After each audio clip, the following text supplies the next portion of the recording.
what's gonna be the intro for this? I don't know.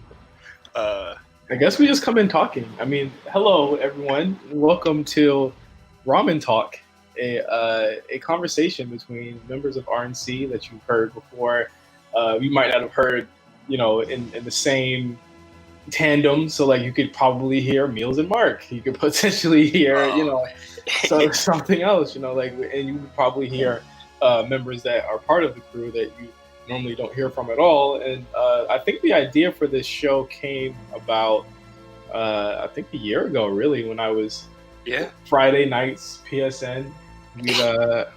I'd order up some ramen and I would just talk about real shit, talk about real shit while we played 2K19, and sometimes you wouldn't even be playing the same game. You play different games. So it's essentially just a potluck of any type of topics that we talk about in our chat or on any given time that we talk to each other. Me and Cyrus we were supposed to record this last month. I think there's more. Since we've waited, there's more that could be added to the conversation now. But yeah, we were supposed to do this as soon as I finished what's basically going to be the topic of Final Fantasy VII Remake. But then you were playing Final Fantasy XII, the Zodiac Age, as I was doing my playthrough of Remake. And Final Fantasy XII, the Zodiac Age is by far it's like my top 3. I love the game a lot. So I waited for you to finish basically 100% the game in a few weeks. So it took me 3 weeks just on and off playing the game, about 77 hours. And I mean, not just Final Fantasy VII Remake. We're going to talk about quarantine gaming this episode. I think that more than anything these past 3 months, I have recentered my core of playing the hell out of video games. And that pretty much started with Animal Crossing in March, continued on to Final Fantasy VII Remake, Final Fantasy XII. I started playing Sleeping Dogs again. I just got on sale Donkey Kong Country Tropical Freeze. Which I didn't know you bought. Yeah. But I was sleeping, but I woke up in the middle of the night. A text 2 hours ago. You on? Or I'm going to have to turn this Donkey Kong on. and I proceeded to turn the game on. And we're just going to kind of walk everybody through what we've been playing, having a conversation about it. Of course, Final Fantasy will begin and bookend this conversation because that's the first big game that we played during this quarantine era, and just talk about really what we're excited for and just gaming coming up in 2020 and 2021. I mean, we are now 6 days away from The Last of Us Part 2. Super excited about it. It has a 96 score on Metacritic, but there are a lot of people who are going back and forth on it about certain topics about the game, namely the violence in the game. Now, I haven't spoiled anything for myself, but that seems to be the big thing. That was told to me yesterday. With the violence part? Yeah, and I was just like, why would you say that publicly? That's so weird. That's I think it's not really spoiler territory, but one of the devs in an interview said that he quote unquote he made staffers or people in staff would watch ISIS beheading videos as inspiration for a lot of the violence that is in the game, and I was just like, yo, relax. I'm Googling that. Yeah. I'm Googling that. I'm not sure if they put the link in the group chat, but yeah, they were just saying that you study torture videos. That's weird. Yeah, I don't see that. That might be cap. I don't. That just seems a little bit because did you read the story about the people who made the fatalities for Mortal Kombat 11 and how they had PTSD from it? Mm-hmm. And I thought that was just the conversation of the conversation about violence in video games. As these graphics get better, violence is going to get more prolonged and realistic, and I think Mortal Kombat 11 to a point where I think the violence is just I watch tournament videos of it, and they do those X-ray combos, And it's like, realistically, you should be dead. Like, okay, if you get a spinning pile driver by Zangief, you're dead, right? That cool. Yeah. But it's so cartoony that you're not seeing their neck break. You know, like it's like in Mortal Kombat 11, you're seeing people get stabbed, like their skin ripped off. It's crazy. It's getting really bad, and then we're seeing kind of just like the conversation about violence in video games really coming back, and I think that's really interesting. But then when they were telling me about like this thing that they didn't link me, so you don't get. I don't see it. Yeah, you don't get a shout out at the end of the episode anymore. But it reminded me of the GTA 5 torture scene. You remember that? Yeah, that was a big deal. And you know, I'm not like, you know, no video game violence like that really bothers me, but like that whole segment just felt really unnecessary. And you know, we have our own takes on Trevor's role in GTA 5, but like I just thought that was so weird. Yeah, and again, I mean, regardless of the quotes, I've seen the stories, and the videos and trailers for Last of Us 2. I know that violence is a big part of it. I can't. Maybe we'll do a follow-up episode on this, but I can't properly give my opinion on it yet. I am excited. I don't know about you, Cyrus. I don't know if you ever beat the first one, but the first one's one of my favorite games. I really enjoyed Last of Us Part 1. I'm really bummed I didn't get a chance to replay it before the new one came out. I just know I'm not going to have time to finish that. It's like a 20-something hour game. And this one seems to be longer. I've seen people say it took them about 30 hours. So it's 2 discs. in this modern era, that's kind of crazy. Exactly. I don't know if I'll cop day one, honestly. But you have so much to play. I don't blame you. I'm not going to scold you like I usually do if you don't have time to get a game. You're fine. You got a lot on your plate. And then bringing it back to Final Fantasy, that's what I'll be playing while everybody's like really playing Last of Us. I think I copped every Final Fantasy available on PS4. Everything but 9, but I'll buy that later. And then I have to find a way to get my hands on 13. But like, I do want to hold out and hope that like there's like a re-release or just like a remaster. I'm gonna tweet it right now. Remaster. And then it's gonna happen. 13. Yep. I just gotta start the conversation. Yeah, the conversation. Does Final Fantasy have a Twitter tag? They have multiple like tags because there's like Final Fantasy VII Remake has one. Yeah, then all that. But yeah, I'll be playing a lot of those Final Fantasies. And I would say like my interest of the whole thing kind of just came from like, playing 12, but like music. I enjoy the Final Fantasy soundtrack a lot to the point where I was just, once they got all put on streaming services, you know, I had to do the Ultima Music playlist that you can, listen to on Spotify, Apple Music, not Tidal, because I guess Jay-Z doesn't like Final Fantasy.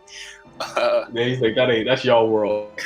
I was really weirded out, and I think I was always pushing you to play these games because I was like, you had kind of like, when you sent me the playlist at first, I was like, you're missing this, you're missing this, you're missing this, and I was like, I was like, Cyrus, how are you even gonna know how important these songs are? I think a large part of Final Fantasy games, and I think you probably see it now playing them, is like the songs make you remember certain parts, and I think if you listen to them outside of the context, they're still great songs.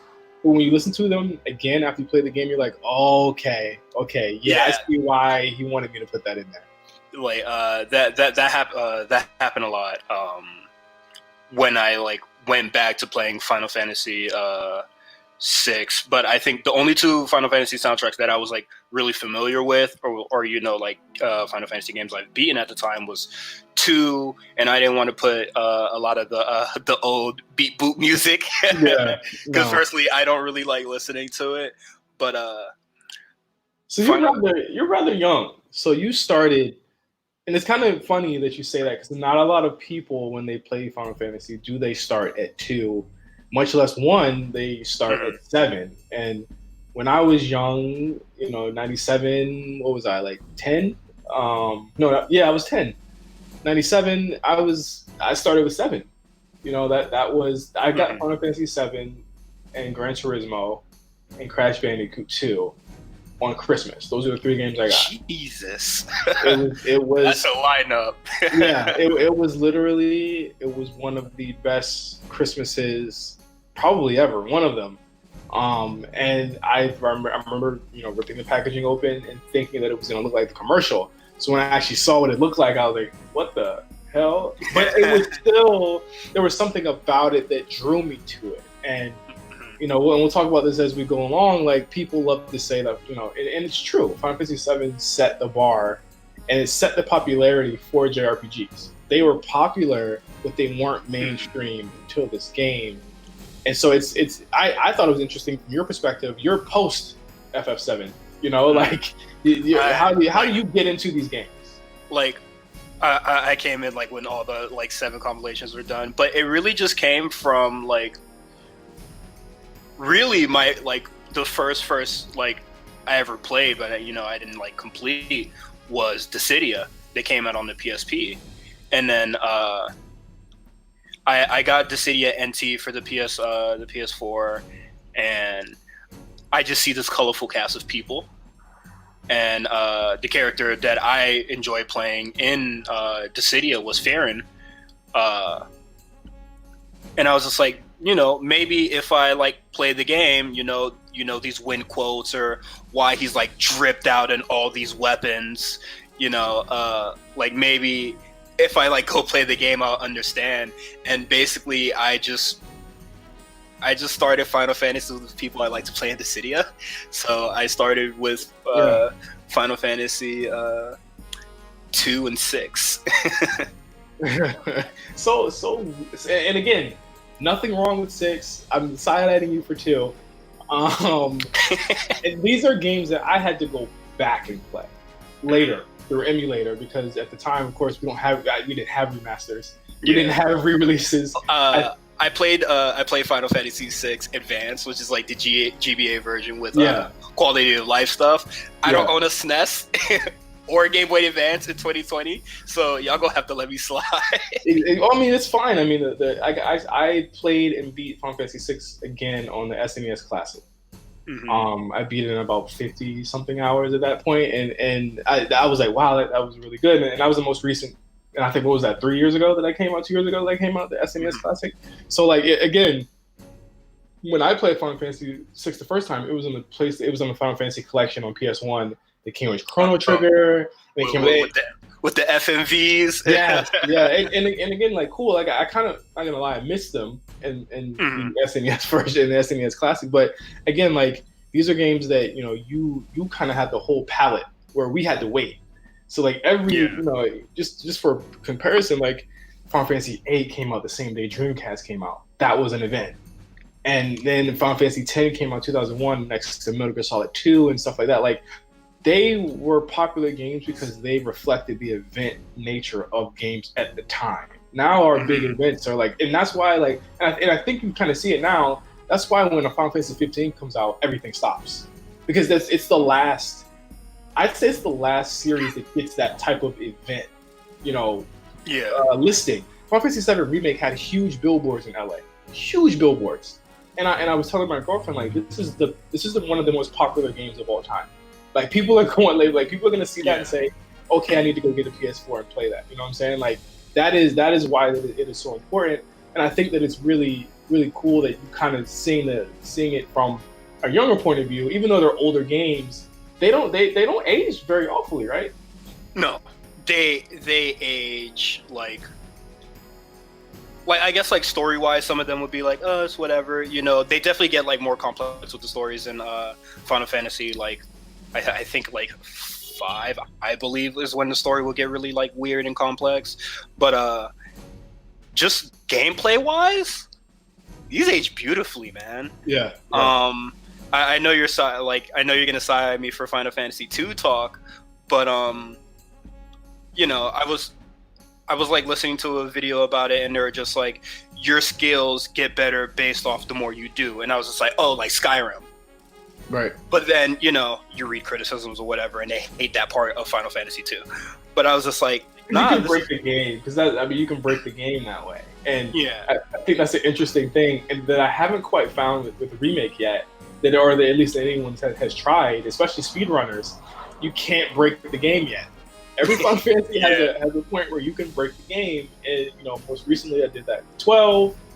When I go back and play 8, you'll do it. 7, you can break the game fairly early just by spamming random battles and to get everyone's limit breaks, because you know limit breaks in the original version was based upon how many enemies you kill.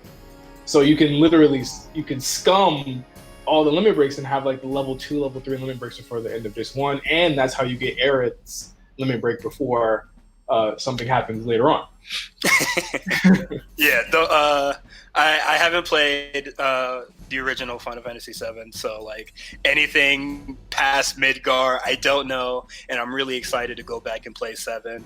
But yeah, man, I think a lot of these games, they age nicely, especially like when you buy like the GBA version where they add quality of life, like if you played like Final Fantasy 2 on like this whatever the hell it came out on at the time, you get the GBA version, and then you basically get you get DLC. You get the Souls of Rebirth, which you play from the point of view of everybody that died after they died in the main story, and I thought that was really interesting stuff.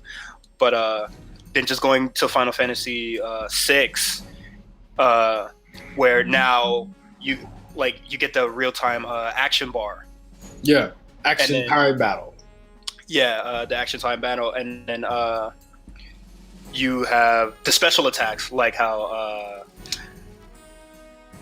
Edgar has like drill tools and stuff like that, and Go-Go just has mimic or whatever and sketch and stuff like that. And I thought that was really interesting. Just with the monk moves and Bushido mainly. And, and these tropes come back. Yeah, every game. I think the only time they definitely come back in 7, because I was about to say 7 doesn't have a Dragoon type, and Sid is the Dragoon type, and he has jump, and I literally has jump in one of his limit breaks. But I mean, I guess we should get into Final Fantasy VII Remake. I think this is a game that's been talked about a lot. We're about 2 months behind on the conversation here, so we won't stick on it too much before we start jumping around. But again, my final thoughts on it 2 months later. I haven't beaten it again yet. I will. These are games that I kind of just go back to later on, but it's definitely one of my favorite games of the generation. And I think, yes, nostalgia does carry that a long way, but I think the fact that Square put this game together essentially in like 2 years after they restarted the development is commendable with what they did with the battle system, as imperfect as it might be. It's a Squaresoft game in the post 2010s. Like, these games are they're imperfect messes. And I think that it's Final Fantasy 15, no matter where you lay on it, it's very imperfect. It does have a lot of problems, but there's something endearing there. Final Fantasy 7, from the moment you turn it on, is not only created to grab onto your senses of nostalgia, but also to grab onto your sense of wonder and just everything with it, like the voice acting, the world building. Like, I'm having a very hard time seeing how they top this in the second one, because Midgar is it's like its own character. I feel like, just to answer like how they're probably going to try to top this with in 7, I think the environment is definitely like just like the shift from finally living Midgar to like the big the plains, the fields and stuff. I feel like that's going to carry like a big like a big part of the game. Like just the new scenery, like it's going to be very interesting. And then in the conversation of nostalgia, I never played Final Fantasy VII in my life. You have and I think that's cool to come at. It's cool to kind of come at differing viewpoints that way. Like, there were a lot of times I had to tell you, just wait. Like, this is only a chunk of the game.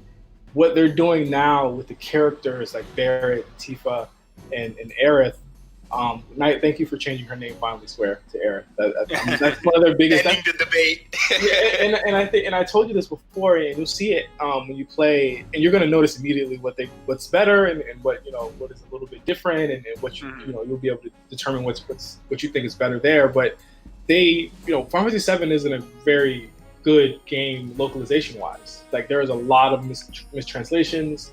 There are a lot of story things that aren't clear, especially as it pertains to where Sephiroth is. It's not explicitly explained in the OG version that Sephiroth is. You don't see him at all until the final part of the game. Those are all visages of him. They're all hallucinations. So they don't explain that at all. They make it. They make it. I think the localization people thought that it was actually him, and it wasn't. And I think that again, they've improved upon that by showing you, okay, this is what's going on here. This is the differences, and they started off immediately because you would think, for someone who hasn't played the game, you think this is normal. Well, for me, it was like, okay, they're just expanding this, but no, it is spoiler alert, and this is spoilers from here on out. If you haven't beaten the game, spoilers from here on out. Just turn it off if you haven't beaten the game. You find out that it is a completely different game altogether. Remake is literally remake. Yeah. When I was hearing the conversation about Final Fantasy VII Remake, and then just how they go with how they swerve from the story, and I know that upset a lot of people, a lot of purists and stuff like that, where it's not the full game, it's not the story beat from beat. Why is these sections so much longer than the original? And it was just oh, you must have just read Final Fantasy VII and then didn't read the rest of what you were buying. Yeah. But now I just think a lot of different interesting viewpoints are coming in now, where it's just Remake isn't a replacement for the original. Right. And I think that's so interesting. And then I'll probably link the video below, the YouTube videos that I guess that we've all been watching it. Yeah, people should really see about this conversation. And then it was just Final Fantasy VII DOG is its own standalone game, right? Yes. And then Remake is Final Fantasy, the Final Fantasy VII story, but with all the compilations, considered and applied, basically. Where at the end of the Sephiroth fight, you basically see the Advent Children from the Advent Children movie and stuff like that. You get a lot of references to stuff like that. Even I was watching a video and it said there's Easter eggs to Dirge of Cerberus in there, and then the Dirge of Cerberus stuff is very. It's when you go down into that area under 7. That's the lab essentially from Dirge of Cerberus. Yeah, and it was just obviously the OG wasn't thinking about these spin-offs and these other compilations, movies and stuff like that when they're considering it. So it's just why not bring all these all the lore that's been created for Final Fantasy from after its release till now, and then basically remake. You have a whole bunch of, you have so much more stuff here. And if you're the ultimate Final Fantasy VII fan, you watch all the movies, you read all the Ultramanias and all that, your mind is being blown probably at every corner you turn. Yeah, exactly. It again, I can't count the amount of times I teared up. I can't count the amount of times that I think me and Maximilian, the streamer, we pretty much lost it at the same points, and it was very small, subtle points, stepping off the train for the first time into the first area in Midgar, and stuff like that. These are things that, again, this game came out 20 years ago. I was a child, and I was 1.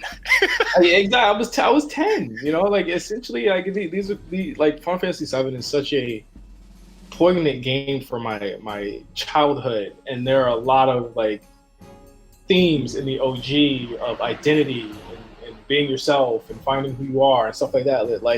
It might sound silly, but it does go, it does connect to where you are in your adolescence, and that's why Cloud acts like an adolescent child, because he's never really grown from his teenage years. And I don't want to spoil the OG too much for you because, of course, it's going to give you a lot more in context of what I'm talking about. But Yeah. just keeping it to remake, I just think that, again, they've blown these characters out. And I made a point to say, like, we talked about Barrett a couple of weeks ago, and I was like, yo, the Barrett in this game, you're going to look at Barrett in the original game, and you're going to like him, you're going to think he's cool, but you're going to look at the Barrett in this game and say, okay, this is how he should have been.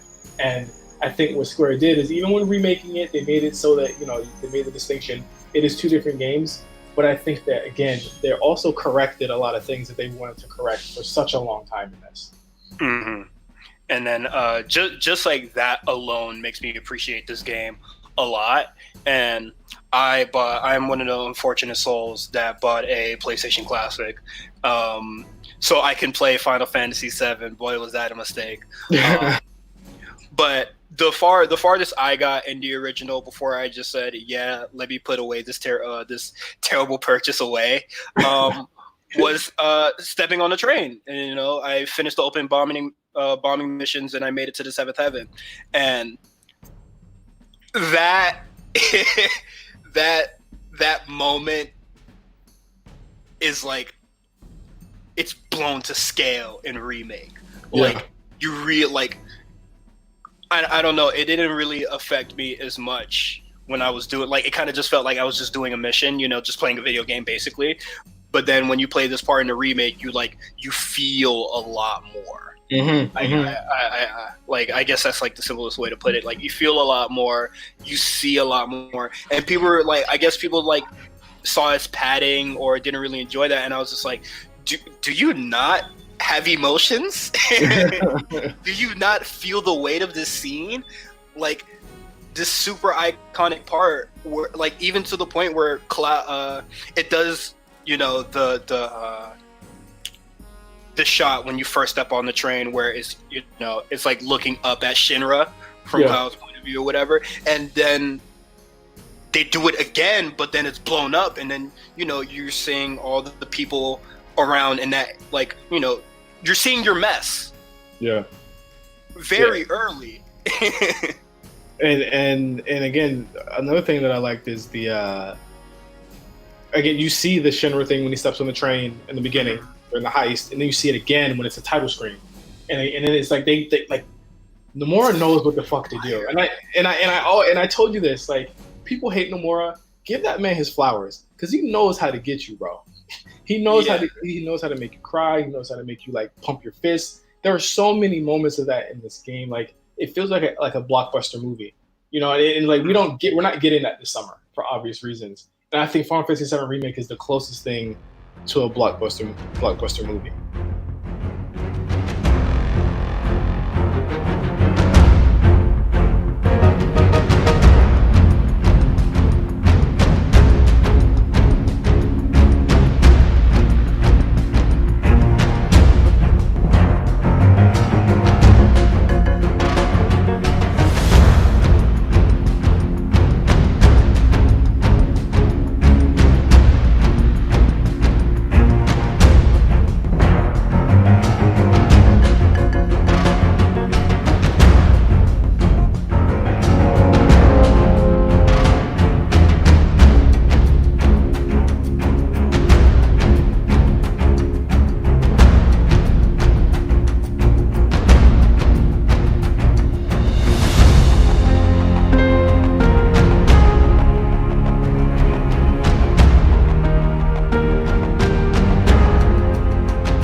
One thing that I think puts Final Fantasy VII Remake above a lot of different Final Fantasies to, in my opinion, being like at least the best battle system they've ever done is the battle system in Remake. Like, they've taken everything from Final Fantasy 12, 13, Kingdom Hearts, and put it all in one game. And I think that a lot of people, they shit on it a lot because they were like, oh, all you're going to be doing is mashing square or X or whatever for the whole thing. And I was like, There's no way it could be that deep. Like, it's way deeper than that. Yeah, like obviously it's show 60.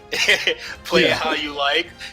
It's like making the most of that experience, and it's just like, if you're just gonna mask wear, never do character switching, or switching stances with Cloud and stuff like that, you're doing yourself a disservice. Yeah, it is a fast and fluid system. And we're just talking about the pros here. It is a fast and fluid battle system that every character plays differently. Aerith, and I was so shocked when we finally pick up Aerith, because I was like, how are they going to do the staff? And it makes total sense that she would be a ranged character, right? It's so good. Like, when you told me about Tifa, you're just like, Tifa's a second character. So I was like really excited to like playing her eventually. But I end up really liking Aerith out of everyone. Aerith is such a cool character. I don't know if this has been talked about at length already on other podcasts. I just think I just want to have a whole system, because me and Cyrus are like fighting game players. We love playing them, and we love battle systems. So like, that is what we love to do in these games. And I think like you said, or like I said, really, Tifa is a Tekken character. She has wave dashes. She has staggers. There's a stagger system. She has, all types of moves that do AoE damage, but she also has combos, and she can build her combos up to levels. Cloud is the big character. Sort of stands. I thought it was a really cool thing to add to him, to not make him so boring. Punish awesome. I think giving him just like a stance, like a second stance in general, which like serves like two different purposes. Like when you do, I forgot, it's like punish mode, and I forgot the operator mode. Operator. Yeah, like one mode makes you super slow, but it makes you very fast, and you get like an auto, you get like one parry, like one free parry. Love that mode. It looks nice, and basically DMC's style switching between the two modes is also really cool. But then you get the commands. And commands are, again, opens up the system to so many different things, because they can be defensive. Like in Barrett's case, he has more defensive commands. And just I want to connect this to the OG, because I know you're about to start playing it. Like, Barrett didn't have all of this. Like, these characters were literally one-trick ponies. And when you want to talk about Aerith, let's go back to her. Like, in the old game, I was fully expecting her to be using the staff like a martial artist. She does the staff for melee in the original game. She literally twists it twice, jumps up, and hits them with the polearm. And you're going to notice, you're going to be like, oh. Ooh. She actually that is very... So let's just say you won't be using that in the OG version. You would be using her primarily for magic. So like, there was no reason to use Aerith as an attacker in the original game. Her attack stats weren't good enough. Her attacks weren't based on her magic level, her magic attack level either, like they are in this game. And big shifts. That is like very big brain. So you get her about 2 hours in, at least 3 hours in to remake. You finally get to control Aerith, and her regular attack, she throws magic, but she also has a triangle ability that everyone else does. Tifa has the ability to, after you do a focused energy attack, her triangle lets that energy go. Barrett has overdrive, where he shoots a bunch of like a charge shot at you. And then he reloads it. Then he reloads it. Desperately need it, which you could just do damage. Aerith has the Tempest ability, where if you hold down the triangle button, she'll throw a group of magic at the enemy and keep them in place, and it will track them and keep them in place for you to open it up to do more stuff. And it builds up. It traps them? It's continuous damage. And it raises up her ATV. I believe it raises up her ATV more. But if, let's say, you have an elemental material on her, that's gonna fuck someone up if she has that plus that. Oh my god! Yeah, I didn't know that.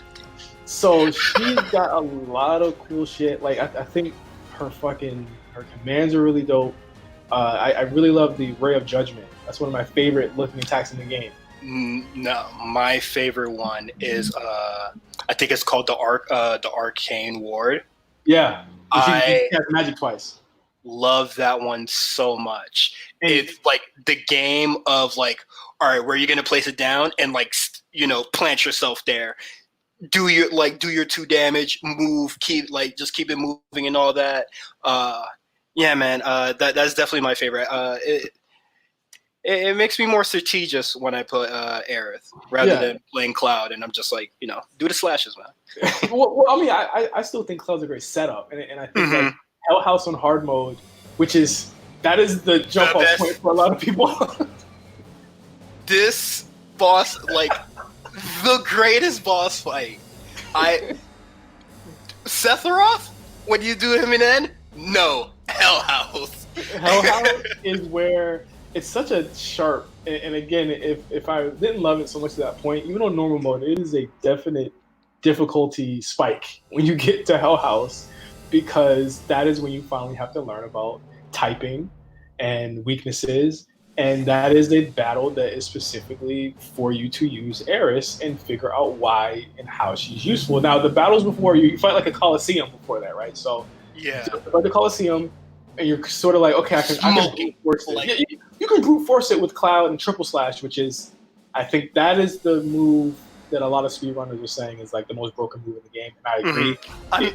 I'm seeing Disorder being used a lot, and I was just like, how'd that work? That's Cloud's Disorder, right? Yeah, that's the move that you get with the bat. Yeah, you switch stances with it. I was just like, Disorder. I was just like, oh, people actually use this. Cloud is normal, and I like Cloud. His just the overall way he plays, but I think where he excels is that he has better commands and abilities than the other characters. But with Eris, and I think I don't know if you played it this way. I played Aerith as my hybrid white-black mage, and I played Barrett primarily as my ranged healer because he had more HP than everyone. He was sort of my time mage pseudo. Like him and Tifa both had haste just in case, or both of them had haste and slow just in case anything like happens on the field. And like Tifa with haste, like let's go. Tifa's broken. Let's just be clear. If you want to kill like regular minions, she's the one for you. Did you know the stop trick when you stagger an enemy? Did I tell you that? Yeah, you told me that, and then when I that's why I gave her slow mainly. It's just so I can like do some attacks, get the HVD, get the bar up, charge, do another combo, charge, do rise and fall, do the 1, 2, 3s again, and then just keep hitting triangle. and that's the beauty of Seven Remake's battle system, is that with 12, you can make anyone what you want them to be, but they largely have the same functions.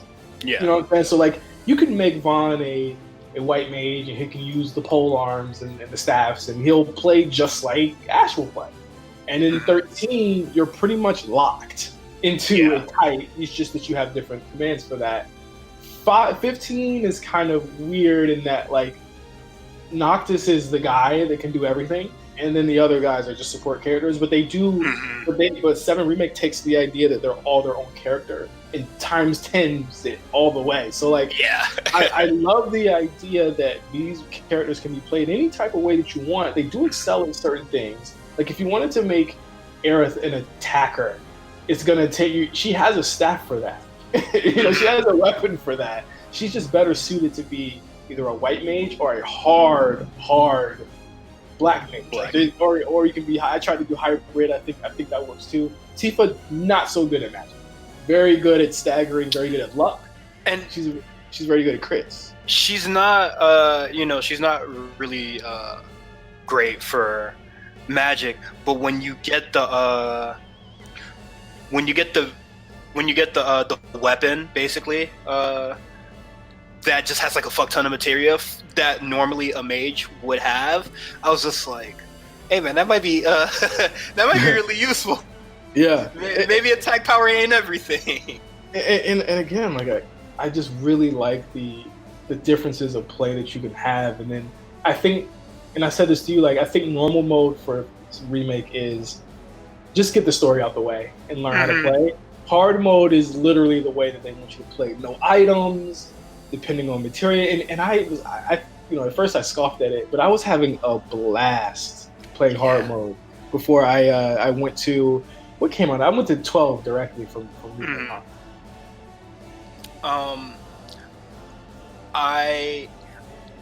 I love the story a lot, and then it's just like to get through the story. So whenever something was challenging to me, I was just like, okay, now I'm really in. Yeah. So when I'm I think like the first boss that I had trouble with in normal was Airbuster. Yeah, Airbuster, he's a bastard. But again, like, that's the battle that teaches you how to switch. And then like that battle, it was just like, okay, switch a lot. And then I kind of got it, so I didn't like die or anything. But it's basically the picture where the dude just starts leaning. Yeah. But I really had that moment at Hell House where Hell House was kicking my ass, just really beating me. And then I beat him, and I was just like, no, I have to run that back. I don't feel like I won. And I just really like when the boss fights in this game get really challenging, and that's why I love hard mode a lot. Yeah, and hard mode changes Hell House significantly. I'm not looking forward to it, but like I'm ready to have that moment again with Hell House. It's just like, here we go again.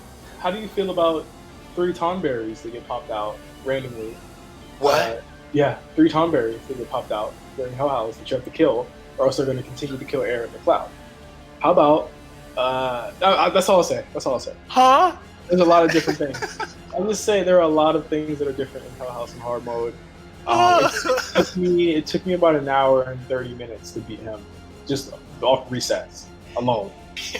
There are some parts of hard mode that I'm not looking forward to. To be clear, I am not looking forward to Airbuster.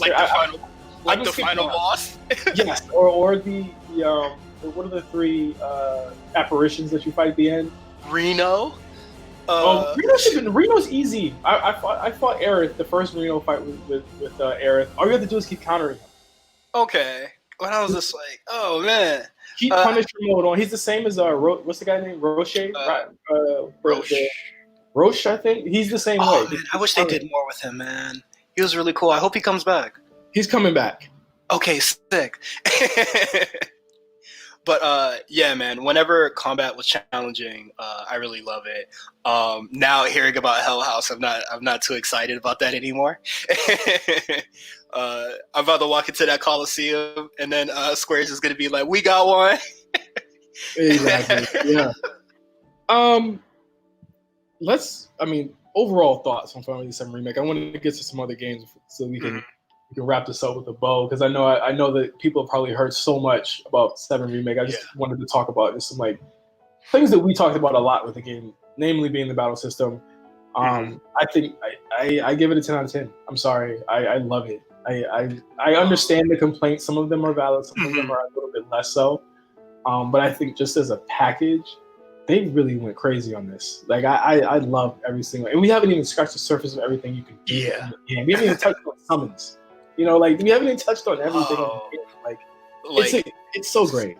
Some summons are fantastic, and then the summon battles, similar to Dissidia with the 3v3s, just like really good stuff.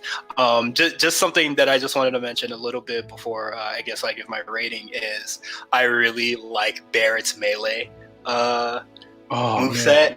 Yeah, Chef's kiss on that.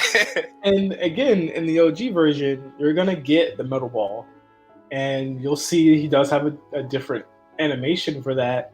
But again, he serves the same. It actually takes away a function from him in the OG version to a point where it's like, why would you ever use this? Is he unable to shoot? He's unable to shoot, but he can still use He can still the use commands, right? he can use limit breaks. His limit breaks. He doesn't have abilities. He just has limit breaks. So it's yeah.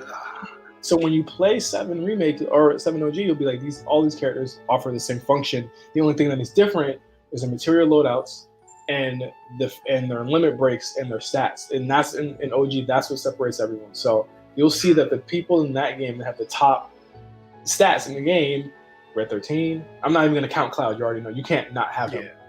Red 13, Yuffie, Sid.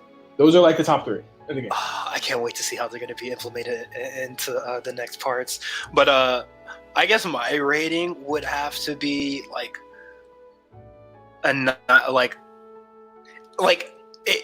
first impression. I guess I'll say it's like a 9.9. Like I just have like little nitpicks that just like bother me, or just like But now, like just knowing more and more and watching a lot of videos or just hearing a lot of discussions about it, like it's really hard for me not to put in like top 3 games I've ever played, or just give it an outright 10 out of 10. Wait till you play. Wait until you play OG. And I think having that on your palette too, you'll not only love both, like you'll look at both games. And I think there are things I can't judge Remake over OG as a complete package yet because it's not done. But I think that if they can continue with this and improve it, like make Arrow work, make Magic Spells work, give us actual air combos and shit like that, then it'll definitely definitely break into my top 3 Final Fantasies. Honestly, like there's nothing I really hate about the game. Like I think like the only gripe that like all my gripes are like nitpicks or things that would like only really specifically like bother me because I'm weird. But nah, man, this game is a complete total package. And like irony saying it's a it's not a total package.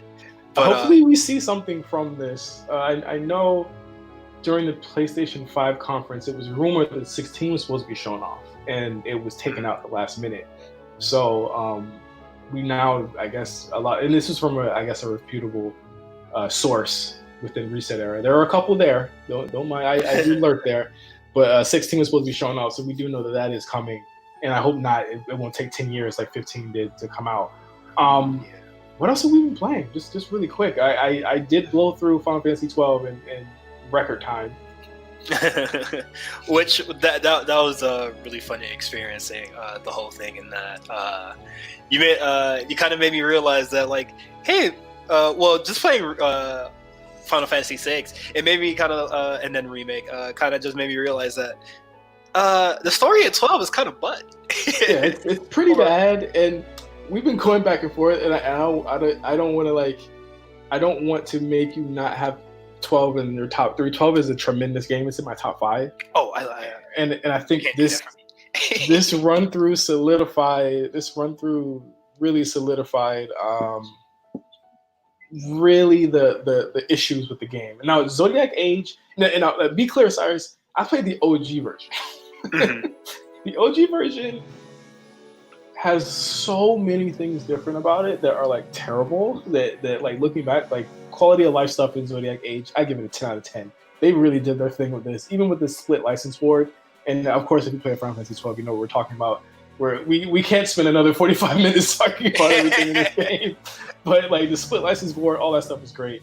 I think that where it fell short for me at is that, again, going from Remake to this battle system, it's yikes. It's like prototypical. And even going from 13, I know people have a feeling about that, to 12, that battle system even it's quicker, and it's very fast. Like Final Fantasy 12 is basically built off of jigs. It's built off of like, okay, who can I kill quick? Who can I auto set? Like the game basically plays itself, and I think that's my main issue. And I think that is a lot of people's issue with this game, is that it can play itself. No one is a fan of gambits. They really did improve the idea of gambits in 13 with the paradigm shift battle system, but they didn't give the gambits. They basically said, okay, we're going to cut down the amount of things you can do and set them to the amount of things that they are able to perform at the time.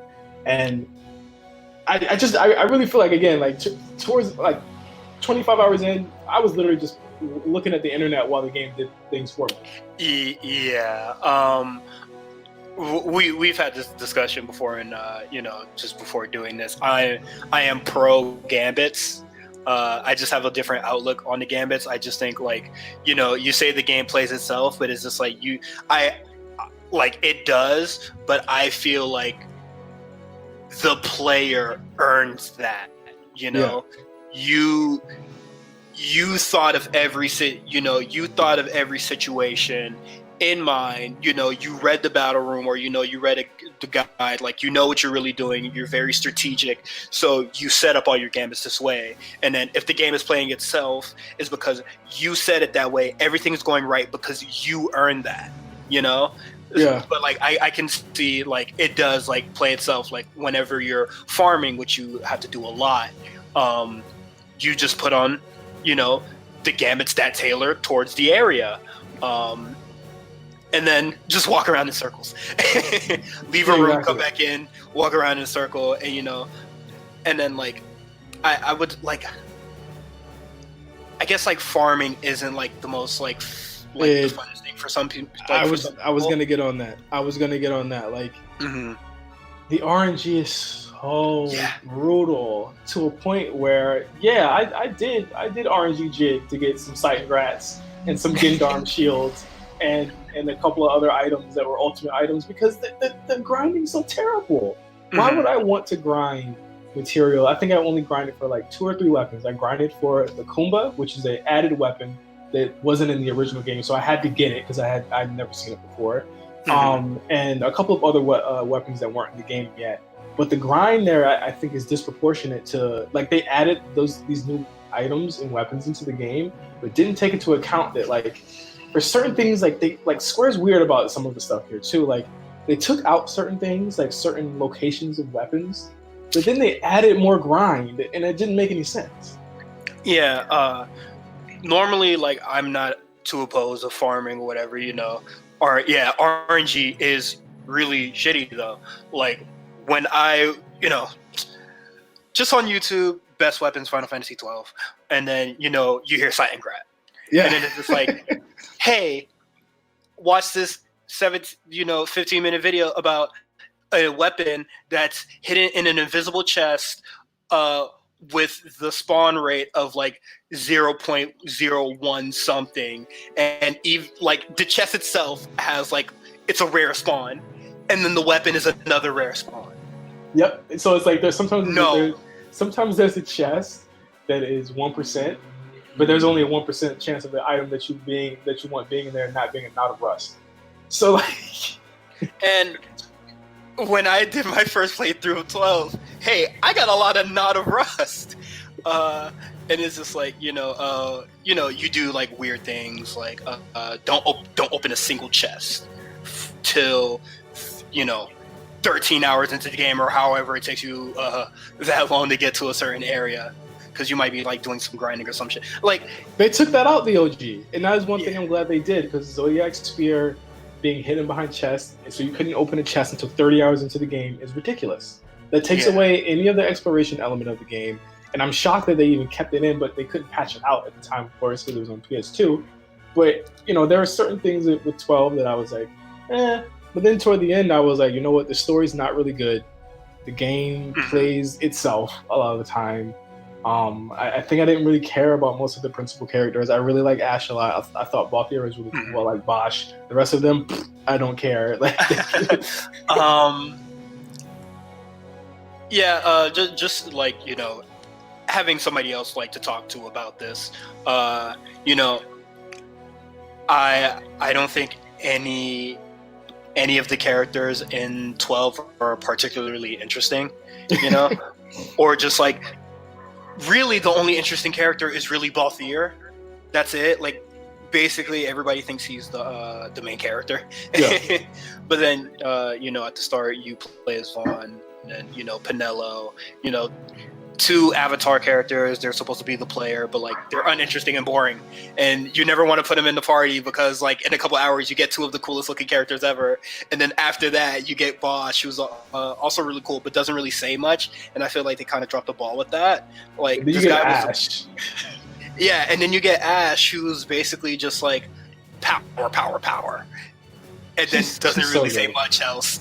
She's so good. She's really good, but like, you know. I would just say in closing, you need to go back and replay it, beat the super bosses, and then turn it off. Yeah, that's what I'll tell you. You just need to beat the super bosses and then turn it off. We've also been playing Resident Evil 5 and 6. We need to beat that. Yeah, that's been a wild ride. Surely, you know, if you follow me on Twitter, you've seen the two tweets where Resident Evil 5 was a product of its time and 2009 was a bad time. Or, you know, Resident Evil 6 is a product of the time and 2012 was a bad time. And it lost a lot of its, like, Resident Evil charm to fit the mold of Gears of War, Uncharted, just a lot of, and it's just a lot of stuff. And I would say like Resident Evil 5 was fun until the halfway point, and then Resident Evil 6 just starts out not fun. I think that's been some of the most enjoyable banter between us is playing Resident Evil 6 and literally being on autopilot, and me and you just talking and being like, what are we even doing right now? Yeah. What are we doing? I think we have one more scenario left. Yeah. And that's Ada Wong's scenario, and then we'll be able to kind of like delete it. You can delete it off your yes, you can delete it off your PS4. I'm going to keep 5 on my PS4. I do think we should go back through that one with the super weapons and just go crazy. I wouldn't mind that because I do really enjoy. I enjoy 5 way more than 6, but yeah, just going like I would say we were really involved in 5 until we walked into a room and a guy did a tactical roll with a gun.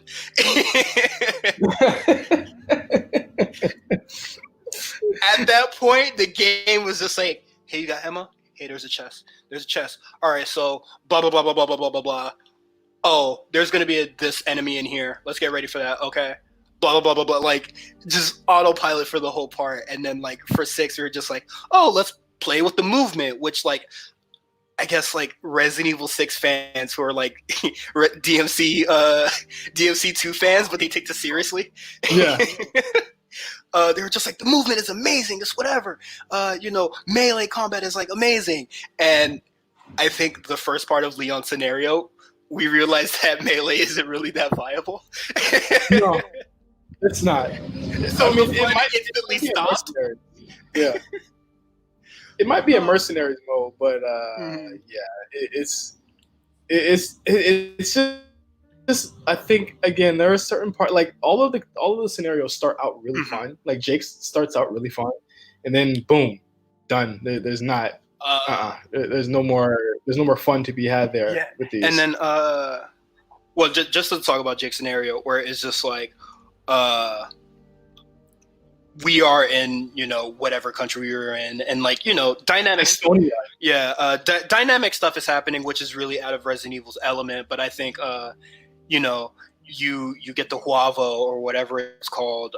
What's the name of the big guy that chases you? I don't know. He's like a nemesis type. I forgot his name. It doesn't really even matter. Yeah, it doesn't matter because they're like every enemy design is like really shitty. But like he plays like a Mr. X and the remakes of the newest Resident Evils. But then it kind of just goes downhill at that point. Did you just see this thing about Filipino champ? No. Did he say something racist? Yeah. I'm not surprised. He said watermelon. He said watermelon lives matter. Oh Jesus! and he tweets. I guess the timing of my tweet was just very poor, and I'm really sorry if I hurt anyone. But to be honest, never in my life have I been racist towards black people. I live in a black household, and both my brothers are black. So why would you tweet that? How do you not? Uh, Yeah. just something else I wanted to say about Resident Evil 6 is that in Jake's part where it gets really great and then they create separation, and I think Resident Evil 5 did have segments where it kind of separates us, and then it creates a challenge where you possibly have to like watch my back and I watch yours from like a distance or whatever. Like that's cool. It doesn't really happen a lot, but in 6 there's like a whole bunch of segments where we're just apart, and I feel like that really takes away from a lot of the co-op stuff, and it's just like we're separated, but like I'm never in danger because I just started this level and I already have like 3 types of weapons and a fuck ton of ammo. Yeah. And I was just like, what were they thinking here? All right. What else are we playing before we wrap this thing up? We're getting at the hour mark here. Mm-hmm. We're done with Animal Crossing? We're done? Finished? I don't know where my Switch is. Huh? Yeah, man, I don't know where my Switch is, man. I think I'm done with Animal Crossing. I don't think there's a single Switch game that I'm really interested in. Bro. So they got a sale right now. They got a sale right now. Are you gonna tell me to get Donkey Kong? Please, bro. Please. Why? It's fun. Oh, you don't like platformers? No, platformers are okay, but just, I don't know. I don't know. I'll probably I'll check out this that. But like really there's no like really any Switch like games I'm really on the horizon. I saw you post the Paper Mario trailer yesterday, and you were like, once they showed the boss, I cut it off. Yeah, I'm not very I'm not pro Nintendo. I have qualms with them. I think they get away with too much stuff. Really, that's just the gist of it. I think they do, and I think we should go deep. We should deep dive into that one day about how much stuff that they get away with. Because I agree, they get away with too much stuff, and I think just like with the Pokemon thing alone, where they just said that we don't have enough storage space or whatever, and then they just sold you Pokemon. And I just think if they were just upfront and forward and say we're going to put Pokemon in like sort of like packs, then people would have been like, oh, okay, it's fun. Who's going to say no? You're telling me that you're going to keep rolling out content for this game like other game companies do? Mills, sure, I'm sorry. Mills, I'm sorry. Mills and Jeff, I'm sorry. I know you guys get enough of this from me. But I'm sure they would feel the same where Game Freak doesn't have to lie to people to scam them. But I will say this, and I agree with you, but I will say this. The Pokemon fandom is very rabid and they're very unforgiving, and I think that they do pressure the devs unfairly. And yeah. There was that. Did you see the tweet where someone was like, "Nintendo"? Somebody compared it to Horizon Zero Dawn. Somebody said Nintendo versus Sony, and they had the wild area from Pokemon next to Horizon Western. What's the new one, bro? I was like, this is the greenest tweet I've ever seen in my life. And I'm not sure if people in the comments are trolling or not, but they're just like, they're on the Switch. Pokemon should have better graphics. Dog, it's a Switch.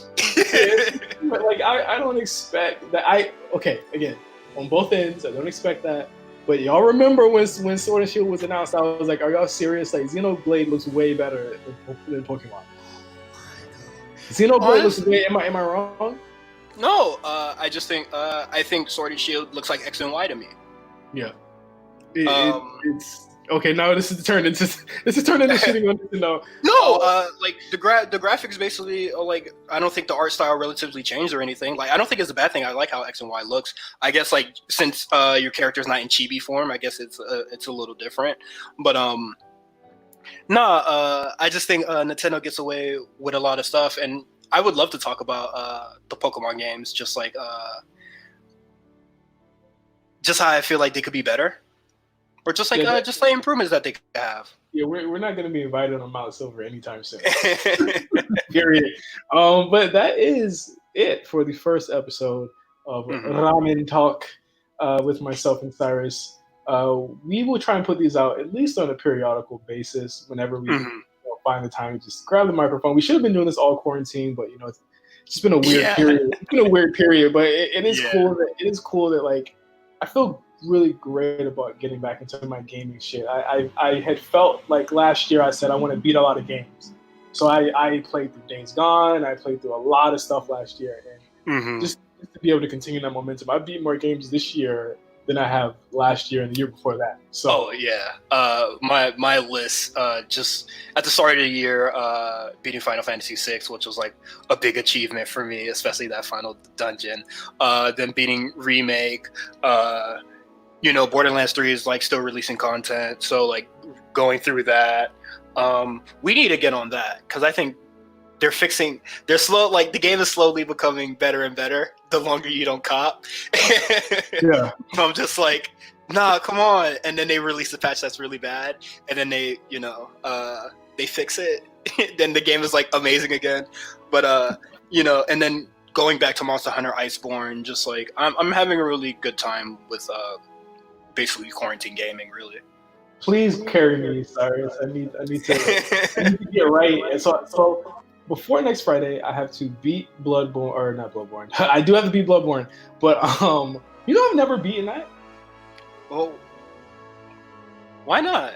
Oh man, we should get Pat to talk about Dark Souls stuff, man. Yeah, we should. He when Demon Souls Remastered was revealed, he just like randomly texts me.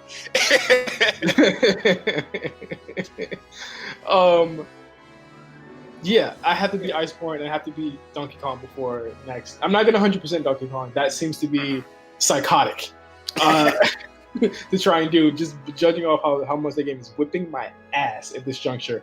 But have to do Iceborne and have to do Donkey Kong before next Friday. Hopefully, I'll be able to do it. But we'll see. So until next time on the Ramen Talk, thank you guys for listening, and we'll see you later. Peace. This was fun.